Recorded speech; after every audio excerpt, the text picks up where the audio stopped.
हमारे ब्रह्मांड का फैलाव इतना अनंत है कि जब भी किसी चीज की खोज होती है तो हर बार कुछ नया मिलता है। लेकिन इसके अलावा हमारे पृथ्वी में भी कई ऐसी जगह है जो कि असीम है। समुद्र एक ऐसी जगह है जिसके बारे में जितना खोजा जाए कम है। इसकी गहराई में कई ऐसी राज छिपे हैं जिनकी अभी तक खोज नहीं हो पाई है। दोस्तों, आज हम जानने की कोशिश करेंगे समुद्र का जन्म। दोस्तों, आखिरकार समुद्र का जन्म हुआ कैसे? यह भी एक बहुत बड़ी सवाल है और आपके मन में यह सवाल जरूर आता होगा। दोस्तों, भूवैज्ञानिकों के माने तो समुद्र का जन्म धरती के सतह में स्थित पानी से भरा विशाल गड्ढों से हुआ है। दोस्तों, इसको समझने के लिए हमें करोड़ों वर्ष पीछे जाना होगा। तो दोस्तों, दरअसल हुआ यह, जब पृथ्वी का निर्माण हो रहा था तब हमारी पृथ्वी आग के गोले के रूप में अंतरिक्ष में तैर रही थी और जैसे जैसे पृथ्वी धीरे धीरे ठंडी होने लगी तो इसके चारों तरफ गैस के बादल फैल गए और ठंडी होने पर यह बादल काफी भारी हो गए और इनमें लगातार कई वर्षों तक मूसलाधार बारिश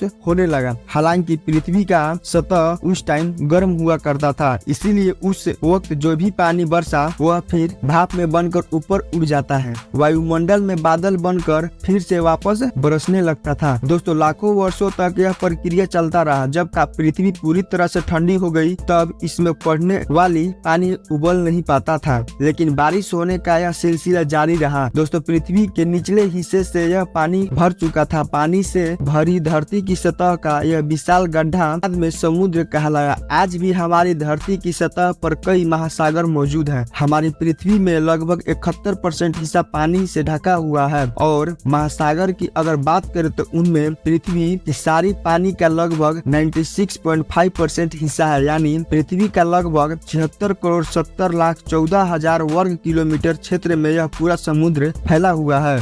आप इसे इस तरीके से भी समझ सकते हैं। दोस्तों, हमारी पृथ्वी पर 1/3 हिस्से में पानी है जिसे जलमंडल कहा जाता है और इस जलमंडल के कारण हमारे पृथ्वी में नीला ग्रह दिखाई देता है, जिस वजह से हमारे सतह ग्रह को ब्लू प्लेनेट का भी कहा जाता है। हमारी पृथ्वी पर 5 महासागर मौजूद है जिनका नाम प्रशांत महासागर, अटलांटिक महासागर, दक्षिणी महासागर, अंटार्कटिक महासागर एवं हिंद महासागर है, जिनमें से प्रशांत महासागर सबसे बड़ी महासागर मानी जाती है। प्रशांत महासागर को लैटिन में स्कूल कहा जाता है, यानी कि शांत महासागर। दुनिया का सबसे विशाल महासागर प्रशांत महासागर है, जिसका क्षेत्रफल 16,52,46,200 वर्ग किलोमीटर है, जो कि पूरी पृथ्वी का 1/3 हिस्सा में फैला हुआ है। और अगर इसकी चौड़ाई की बात की जाए तो यह फिलीपींस के तट से लेकर पनामा तक 9,544 मील चौड़ा है। दोस्तों, प्रशांत महासागर पूरे विश्व के महासागरों का 45.8% है। इसके अलावा यह दुनिया का सबसे गहरा महासागर भी माना जाता है। इसका मेन वेव 4280 मीटर है, जबकि इनका मैक्सिमम वेव 10,911 मीटर है। अकेले प्रशांत महासागर में भी तकरीबन 1000 से भी ज्यादा द्वीप है। प्रशांत महासागर की सीमा कनाडा, अमेरिका, जापान और ऑस्ट्रेलिया और चीन सहित कुल 55 देशों में मौजूद है। इसकी गहराई इतना ज्यादा है, इसका अंदाजा आप इस बात से लगा सकते हैं कि धरती की सबसे ऊंची चोटी माउंट एवरेस्ट भी अगर